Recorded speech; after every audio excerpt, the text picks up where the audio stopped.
You know the rules, and so do I. I'm never going to run last click. I'm always going to shape those tags. I'm going to run around and steal agendas. Okay, straight into this one. New article up. I don't know why. I feel like I should react to this one because I saw a card on the Facebook thing. I didn't know. All I know is it's the Wayland. I think it's a Wayland card, and it's a terminal card. And someone the caption said that's good or something. I stopped there because I have a feeling that a new card is going to be revealed in this. So I want to just react to this because my working theory is that in the Flashpoint cycle, that Wayland's going to be stronger and corporations are going to be strong. Corporations are going to be stronger in general, with Wayland taking the lead somehow. And my also theory was that criminal is going to get stronger. And if there's a new card in this, I want to see if all of my theories were correct. So let's go down. There might be nothing here. Android universe. Frontal lobe activity at 99.8% accuracy. Temporal lobe activity at 99.9% accuracy. Occipital lobe at activity at 99.784% accuracy. Brain taping complete. In our archived memories series of articles, the developer of the Android universe takes us behind the scenes of the not too distant future. We may learn how different artists work to bring the Android series to life, or we may learn how the different games set within the Android worlds are influenced by its setting. I like this series. Do more of this. I like this. I love hearing about behind the scenes because as a wannabe game designer, I quit and became a programmer, but there we go. The influence of that Android series has upon the games set within the subject of our last article, in which we interviewed Lucas Litzinger. Did good work. A bit too conservative on the HB cards, but yeah, I can understand it was the dominant thing in the beginning of the thing, so I can understand that. The game designer responsible for updating Richard Garfield's classic Netrunner. Excellent designer, Richard Garfield. Wish I could be as talented as that, but there we go. Designed to fit in the Android universe and living card game model. It is also the subject again as today we present another closely related interview. This time with the new lead developer, Damon Stone. Come on! Come on, Damon! Come on, Damon! Ugh. Oh, look at that face. How can you be angry at that face? Well, I'll see when Flashpoint comes out. I'll reserve my judgment till then. Well, then again, Reno was my favourite runner, but I have to play Exile because he's so underrepresented. But yeah, I mean, Reno is my favourite runner, and I heard he had a hand in that. So yeah, I do like the chess pieces as well. And Exile, ironically, does use the chess pieces in a popular build, but I don't. Damon Stone stepped into the lead developer role with his work on the Flashpoint cycle, but his roots in Android Netrunner go much deeper. He has contributed to the development of multiple cycles and draft sets, as well as the stories behind several of the game's most recognizable runners. Moreover, his work on the Android universe extends beyond the Android Netrunner, as he was the lead developer on the Android mainframe, the free-for-all contest between rival runners. Yeah, I've heard the story about that as well on various other podcasts. I highly recommend, if you just type in Damon Stone Netrunner, you'll get a lot of good podcasts here. And pardon me. Yeah, the winning agenda, run last click. Let's see. Oh, there was another one as well, which escapes me. Hopefully, I'll remember later on. But those are the two most popular ones right now. But there's definitely more. FFG. You recently took over the role as lead developer on Android Netrunner from Lucas Litzinger. Since that time, what percentage of your time would you say has been devoted to exploring the themes and stories rather than focusing on the introduction of new mechanics? Bad publicity! How could I forget bad publicity? Sorry guys, there's probably more, but there we go. I would say that it's roughly 50-50. I remember trying to... Why am I giving him this southern accent there? I'm so sorry. Please don't hurt me. I really tried to immerse myself into setting the spinning out of ideas of the Android version of different places and concepts. You know what? I like the accent. Even if it's completely wrong, I liked it.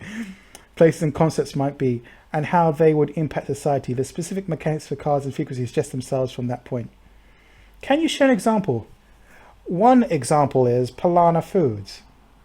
Whenever I explore a new location or ponder a new question, the research I do starts to inspire the cards that fit into what we know as a faction needs. I may even help suggest a few effects that can help fit within that faction's domain. Okay, I'm going to stop right there. Okay, Damon, if you can do one thing for me. I've got a few design questions here, and I know what, I'll post it. I'm going to say them right now. HB cards. They're far too easy to trash when compared with MBN and Jinteki's cards. I mean, MBN and Jinteki cards are hard to trash because of the Zotan effect. You get tags, you get net damage. But sometimes they're also just damn expensive. I think that Wayland cards and HB cards, okay, fine, they can be expensive to res, fair enough. I can respect that because that's the thing. But they should also be expensive to trash because that fits in the theme. Jinteki cards and MBN cards should be cheap to trash, but there should be an effect, like you get a tag or you get net damage. HP and winner cards, you should be able to trash them. There shouldn't be an effect to trash them, but it should be damn expensive to do so. And damn expensive for the corporation to res. That makes sense. Make that the colour pie. Make that constant throughout. It should make sense. Come on. As I was doing research for the Mumbad cycle, I was looking to many factory farms, genetically modified foodstuffs, and what it would take to feed the world that is struggling with overpopulation. The idea that Jinteki would step in was only natural, and was exploited earlier in the novel Strange Flesh. Theme-wise, but mechanics-wise, come on.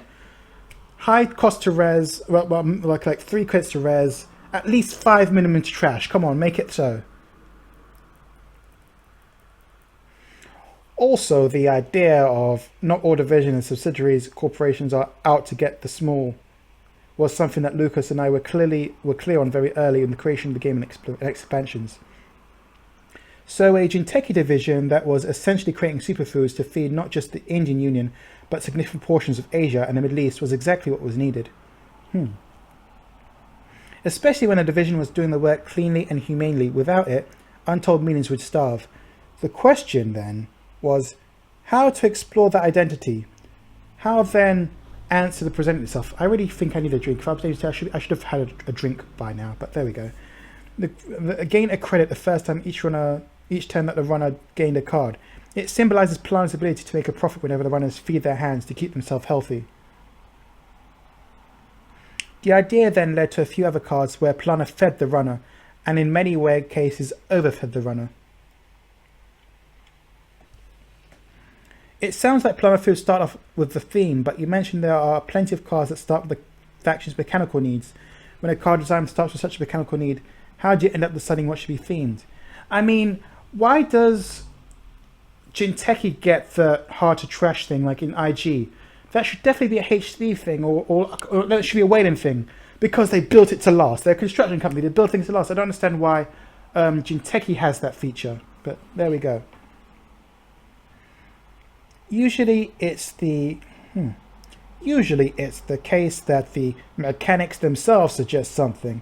A piece of virus with a specific subtype belonging to a specific corp definitely recalls themes that were established upon early on.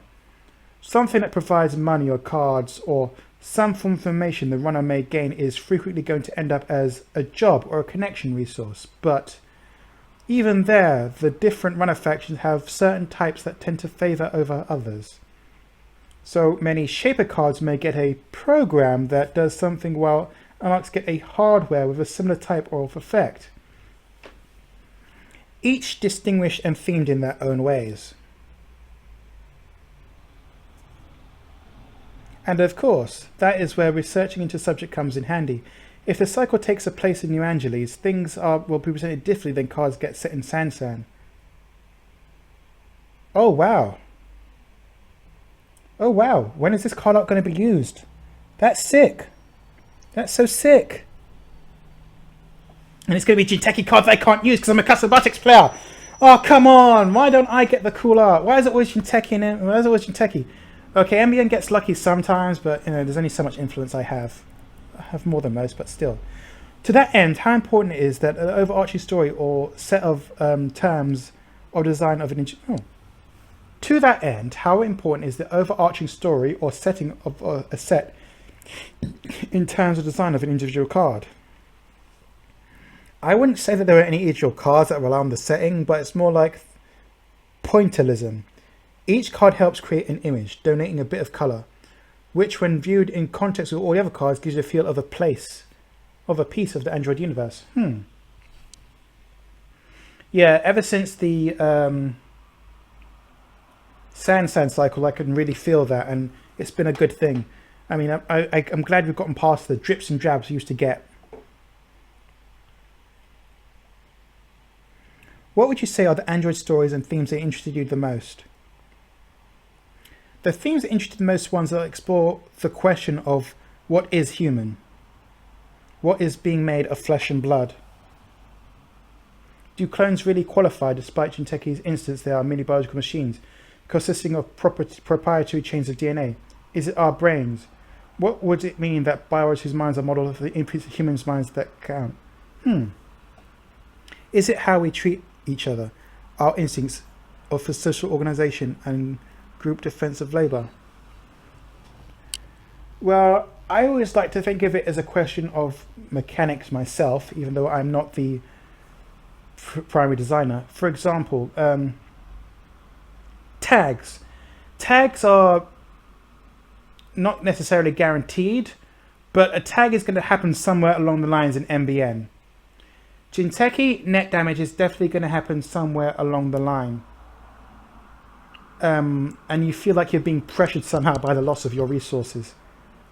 However, I do feel that HB's brain damage and their loss of clicks are not explored enough. Sometimes you pay a click, but when you're paying a click, it always doesn't feel like a loss. Sometimes it really just helps you. I can just lose a click because that one click is pretty much the same as spending the cards you need to get the things done you need done. But when you're forced to lose extra clicks, which is very rare, it very rarely happens. I had to build a click deck, and even then it didn't really matter that much. It mattered, it slowed the runner down a little bit, but it wasn't enough. There wasn't enough of, oh no, I really did actually lose a click. No, there wasn't that feeling there.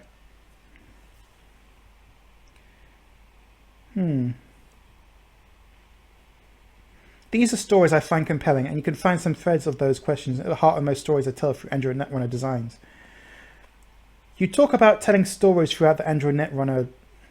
How do you feel you tell those stories throughout a card game that's a collection of different cards the players use? Well, obviously the fiction inserts, but there's always the flavor text. I love the flavor text.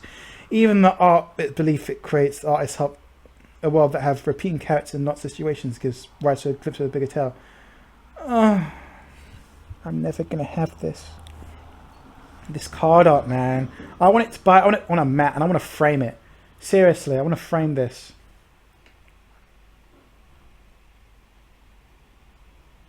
If this was a mat, I'd buy it. Sincerely, I'd buy it. I want to frame it. I'd want to frame it. Do you have any favorite Android characters? Yeah, like I said, Reina was kind of mine, even though I do play Exile and Custom Baltics. And I do wish Exile was black, but there we go.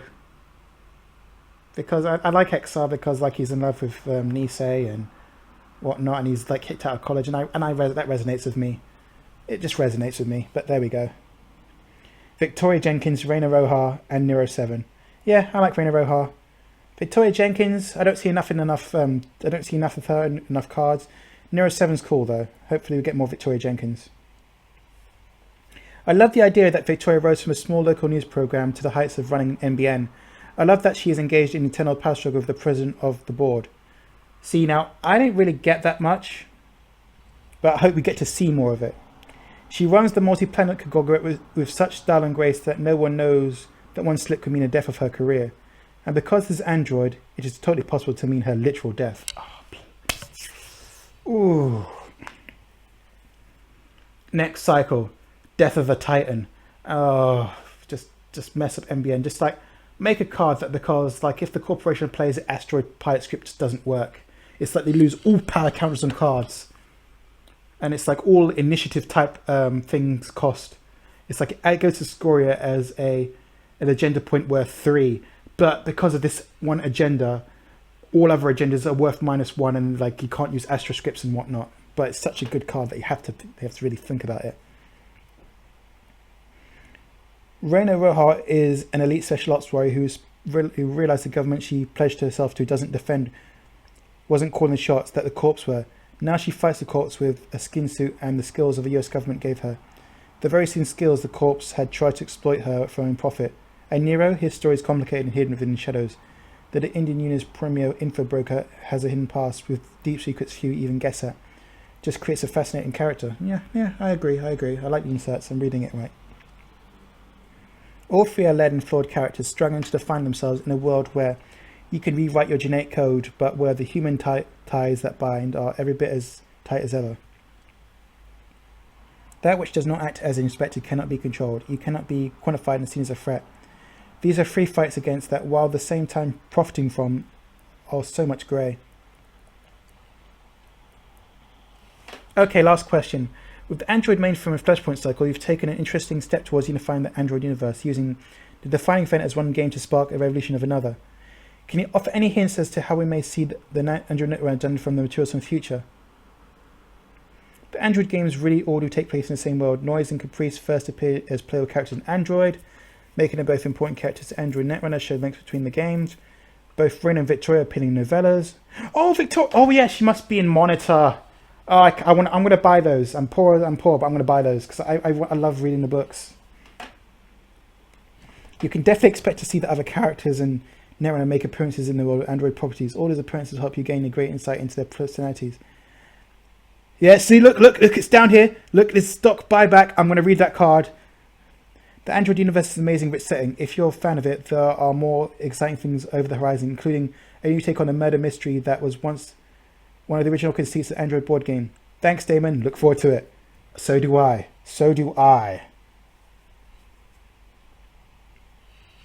What stories will discover? Come on, Waylon. Because again, I use MBN and Waylon cards. So I need this to work.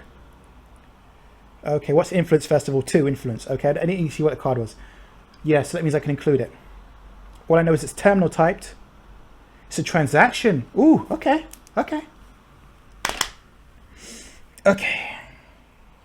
One cost. After you resolve this information, your action phase ends. Gain 3 credits for each runner in the score. That's good. That's a reason to run lots of low cost agendas. Okay.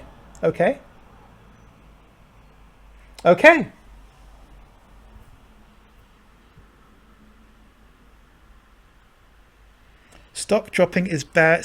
Sharply is bad for shareholders, but not necessarily bad for the company.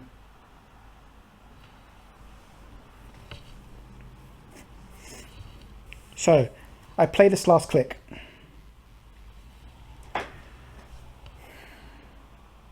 Now, as a HB player, I'm used to the one having 3 agendas, so I can play this to gain 8 credits overall. Last click.